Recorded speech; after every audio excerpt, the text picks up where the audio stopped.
and gentlemen, and welcome back to a brand new episode of Mark Talks Football. We are here today with the director of football. We are going to be going over the league, the championship. I'm about to say League One, the championship season of all the ups and downs. You guys know what's happened. He does not. And then we need to talk about what's going to happen to the club moving forward. Also, as well as a little surprise, we do have a new sponsor / shareholder. Yes, this is just for the video. This is not real life. Get over it. I'm play acting here. Get over yourself. So yes. So what the first things first is we're going to sit down with Bobby Munson, and I'm going to ask him his predictions. You guys know at home already exactly how this season finished. Okay, you saw it in yesterday's episode. If you haven't seen it, please go back and check it. I don't want to talk about what happened just yet, but we'll go back and check it. But Bobby, what is your overall thoughts? Because I know that when we spoke about 2 weeks ago, it was going to be mid-table, which is, if you don't know, is a 24 league table, which is 12th or just up or below it. What are your thoughts on it so far? Yeah, and I believe if I'm going back on my thoughts there, I think it was around 12 or 13. I said that we needed to kind of finish. I'm going to say you snagged 11th place. Okay. Now, you guys at home will know. But now we're going to present it to Bobby, exactly what went on and what's happened. So, Bobby Munson, the championship season, we finished 6th. 5th. Wow. Wow. Damn. Beautiful. As you can see, I'm going to zoom in if I can. I don't know if I can zoom in on this. If you will zoom in. I've pressed a button. Oh, here we go. Oh, shit, now. Not really zoomed in. Oh, here we go. So here is the top of the table that it was finished. Okay. Yeah, I know. Here is how the top of the table finished. Leeds United are back in the Premier League with 100 names points. Up there with us. Like, jeez. I know. It was mental. So, Bournemouth, who were just recently relegated, have gone straight back up. Everton, who have won we didn't win the playoffs. Okay, I'm going to admit now we didn't win in the playoffs. We lost to West Brom over 2 legs by 1 goal. I went full attacking in the final 15 minutes and got 0 highlights, which angered me even more still to this time of when we finished recording for what happened. But we lost to West Brom. West Brom beat Everton in extra time. Everton beat West Brom in extra time. Rotherham, who had a fantastic season at one point in the season as well, when you get to watch it, Reading and ourselves were top 2. We were first and second. But if you look here, QPR had a good end. We had to beat them to make sure that we get rid of them to get into the playoffs, which we did. Norwich, who had the highest goal score in the league with 35 goals in the season, only were able to finish 8th. Blackburn finished 9th. Hull finished 10th, and Reading finished 11th. Sheffield United 12th. But if you look here, Bristol Rovers, the other team that got promoted with us last season, missed out on survival by a point against Watford. Watford have minus 40 goal difference. Hold on. They got minus 40, the same amount as the bottom club, and they survived. What the How Barnsley got minus 33 and they're 18th? Something's up there. Right, we're not leaving this page until I've just. This is meant. If we move over here as well, you will see we didn't get a top goal scorer. We've had a real bad season with strikers. Ever since we lost Ellis last season to Bournemouth, I cannot find an out-and-out striker. By the way, I have dealt with this. I might have played some of the transfer window already. I have dealt with this. All I want to say on that front, as a hint, thank you, Arsenal. That's it.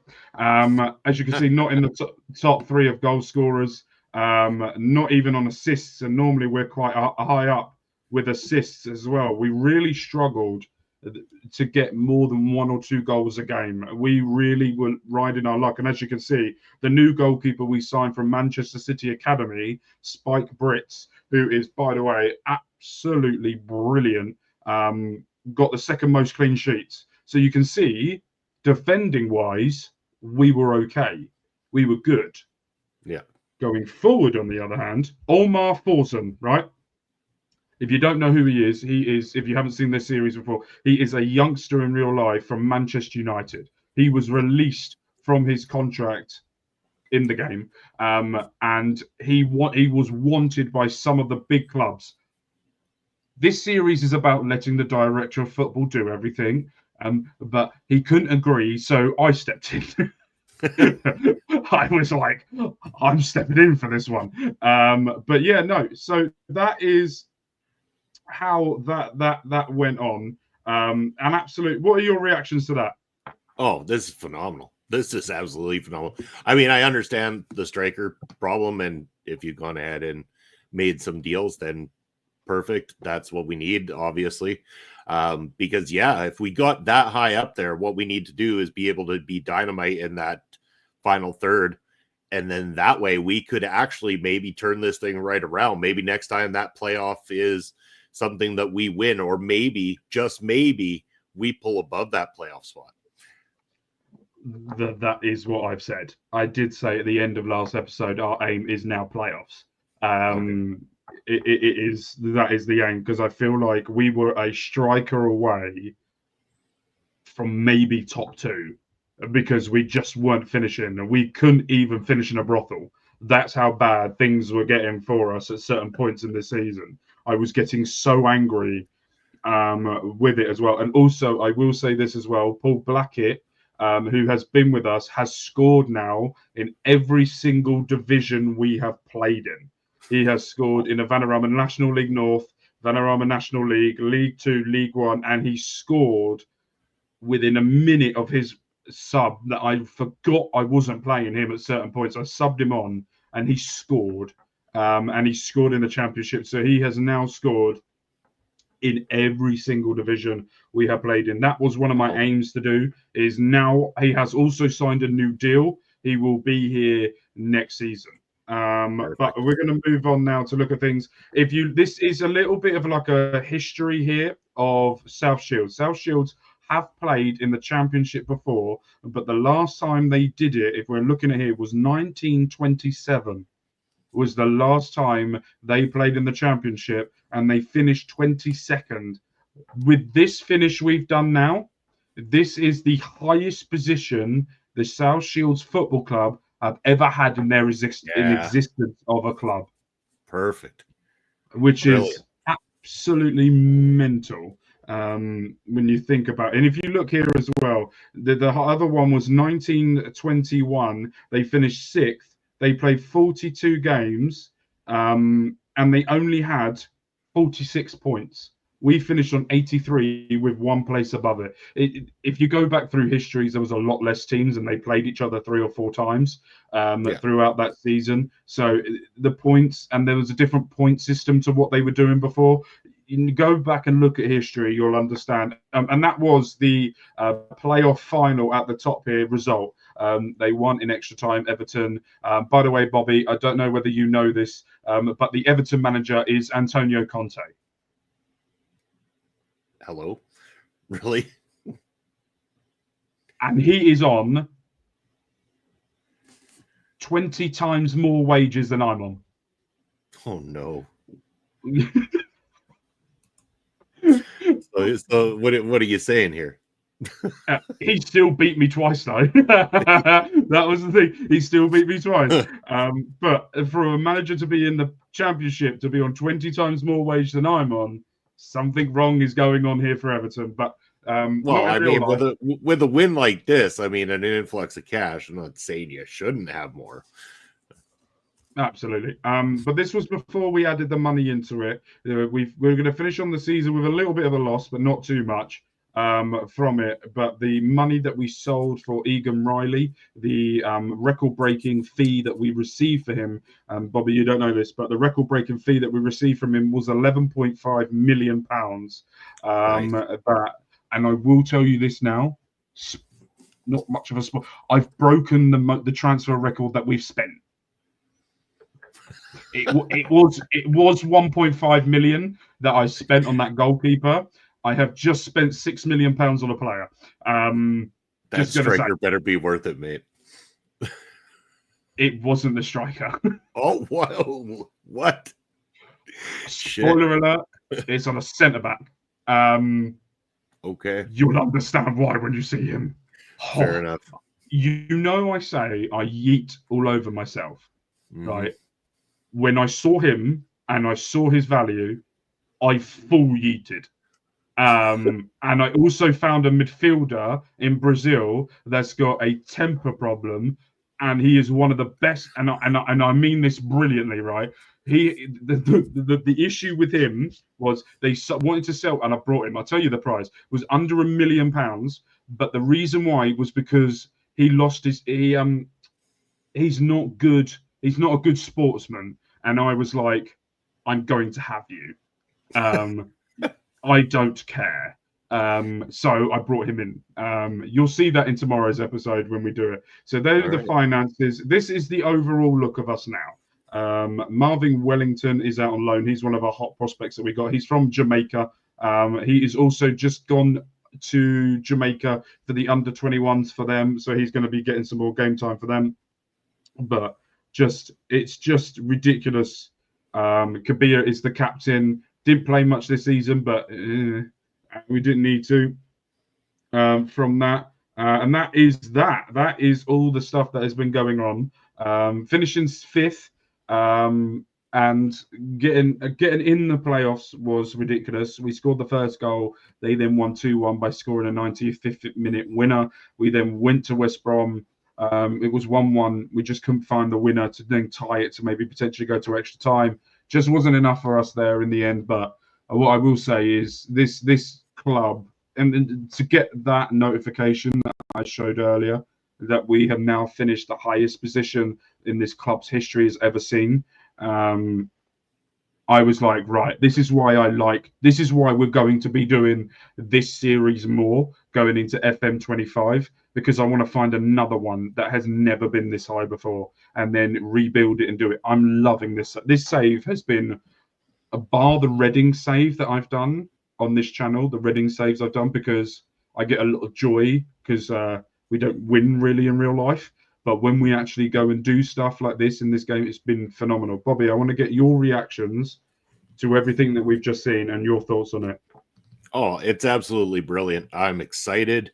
It puts us in a really interesting spot, too, because now all eyes are going to be on the club to really produce this season. And I have a lot of confidence in what you're saying, what your plan is going forward. So I think that we can make this happen. In fact, you know what? When it comes to where I expect from this season, I expect us to qualify, whether it's through the getting into the playoffs and winning the playoff or getting first or second. That's the expectation for this season. Wait. You expect us to get promoted? I want promotion. I just wanted playoffs. I got to throw a tough one at you. We've been gliding past the expectations for quite some time. I need to throw something to really light a fire this season. Oh, fuck it. Okay, so promotion, and no matter how it's done, whether it is through the playoffs or first or second, yes. I can categorically tell you now that the signings we have made are going to push us forward. But that all comes down to you as well, because we've had the 4-2-3-1 for a number of years. I don't know whether you want to change that or if there's something you want to go back to, or what is it? You have to say in this. You know what? Like, obviously, what we've been doing is kind of working. I think you probably need the opportunity to have some wingers involved. I'm guessing something 4-3-3, more like situation. Are you saying I need to bring the Pep Guardiola out of me? I think that you should bring out your inner Pep.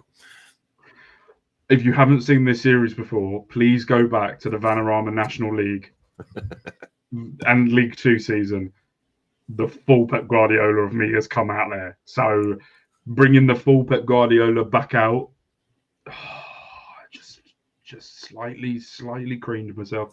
Okay, so going into the new season, so obviously you want us to get promotion. I can tell you what I would like to happen, but I want you to tell me. I can give you a hint. I think our training facilities, our youth facilities, our academy coaching, and our youth recruitment need to be better. Because what I want to do is I want to have an under-21s team, which the board won't fucking allow me. Just pissing me off. And I want to have a better sustainable future for this club. So for me, the training facilities are currently at 12 out of 20. The youth facilities are at 13 out of 20. The same with the academy coaching and the above average youth recruit, and that's what we are, above average youth recruitment. I think money wise, I can swindle anything. I think that's been proven so far with transfer budgets. I would like that to happen, but it's up to you how much you want it to go up by. All right. Well, just touch of magic like that, we're going to make that happen, because you're right. You're 100% right. Everything you said to me, I 100% agree with, and those upgrades are coming. If and when, not more so when we get promotion, those upgrades are coming. Okay. Now the negative side. What is the punishment for not getting promoted? That expensive center back you just bought is gone. No! I spent $6 million on him. He's so good though. Okay. So if we don't go up, I can sell him for money. I'm not releasing him. Yes. But if we don't get promoted, I will add a release clause in his contract where every club will see it and hopefully trigger it, that I don't have to see it or deal with it or anything like that, because I'm going to cry. But yes, that is it. So tomorrow's episode is going to be the first game of the championship season, plus the transfers that I've slightly spoiled going into it. So we're looking forward to that. But we will see Bobby probably in 2 weeks' time. We're going to probably do this every 2 weeks, unless something happens within the playoffs. But once the end of the season happens, we will be sat down with Bobby again. We will be discussing the end of the championship season. We're now going into season 6. Season 6. Hell. I've been 6 years at this job. Who would have thought, right, when we did this series, that 6 seasons in, we could be potentially going to the Premier League? That's nuts. Ridiculous, isn't it? It really is. But you know what? Then from there, it's all about winning the cups and working on winning the top of the Premier League. So, Champions League. Of course. Champions League. We got to get there. I would love to win the Champions League with this team before FM25 comes out. But also, we've done better than Wrexham. But yes, no. Bobby Munson, before we leave, I would like the people to know, we haven't done this before, but I'm going to do it here today. Bobby, if you can let everyone know where they can find you, and especially about yourself, and if they want to check you out and what you've got coming up for you, don't say dates because this is quite far in advance. Just say what you do. For sure. No. So, if you want to check out my work, you can head on over to OLE Podcasts over on YouTube. Also, commentary team on Prairie Pro Wrestling. So check us out every Saturday afternoon. So over on OLE, you can catch me on Thursday nights doing Ring Respect Radio with Papa Smokes. And Sunday afternoons, myself, Mark, Andre, and Ed get together for a sports stream known as Point of View. So make sure you're checking that out. And then popping up variously throughout other times on stream here for you guys. But always check that out. Check out the socials down below, and appreciate this opportunity to be here with you all. No worries. Thank you ever so much for coming in. That is it for us, ladies and gentlemen. We are going to be back tomorrow for more stuff from this, but we love with care. My name's been Mark. This has been Bobby Munson, and we will see you guys tomorrow for more. Peace.